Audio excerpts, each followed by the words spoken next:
Une véritable hémorragie. Voilà ce que les scénarios officiels de 2007 prévoyaient pour notre profession.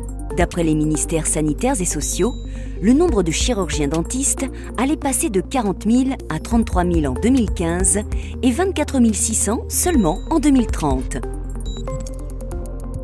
Bonne nouvelle, ils se sont tous trompés. Aujourd'hui, on dénombre en effet plus de 40 000 praticiens, soit suffisamment pour répondre aux besoins des patients.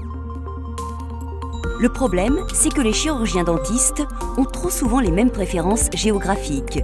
Ils adorent la Côte d'Azur et les villes de fac ou villes universitaires, mais sont plus réticents à l'égard notamment des plaines de la Somme ou des bocages normands, moins de 40 praticiens pour 100 000 habitants. Résultat, dans les zones moins dotées, les praticiens sont débordés et peinent aussi, au moment de la retraite, à trouver un remplaçant. A contrario, dans les zones surdotées, le nombre de patients est souvent insuffisant par cabinet, ce qui impacte les investissements et la gestion. Alors que faire? Espérer un rééquilibrage grâce à l'arrivée de praticiens d'origine communautaire qui représentent chaque année un quart des primo-inscriptions? Le problème est qu'eux aussi adorent la région parisienne, les villes universitaires et le soleil.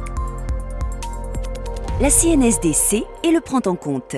Elle estime aussi que si les chirurgiens dentistes ne s'impliquent pas dans ce problème, les solutions qui seront trouvées sans eux seront très dures à avaler. L'obligation d'installation dans les maisons de santé, par exemple, est en discussion, et nous la refusons. La fin du numerus clausus aussi est évoquée. Il est impératif de continuer à s'y opposer, et pourquoi pas d'envisager une transposition de ce numerus clausus au niveau européen.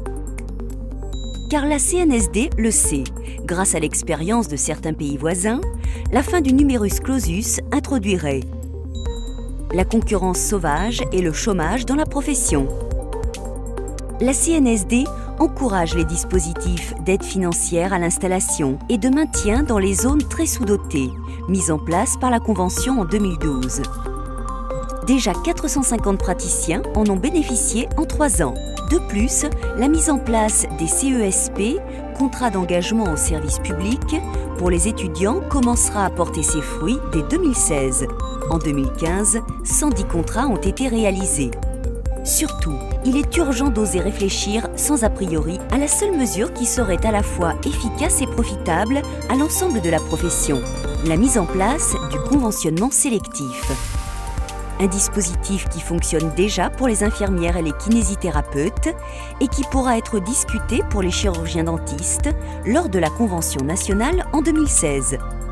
Ce serait un dispositif qui permettrait à chaque praticien de conserver sa liberté totale, mais l'oblige à étudier les risques d'une installation dans une zone surdotée puisqu'il pourrait ne pas y être conventionné.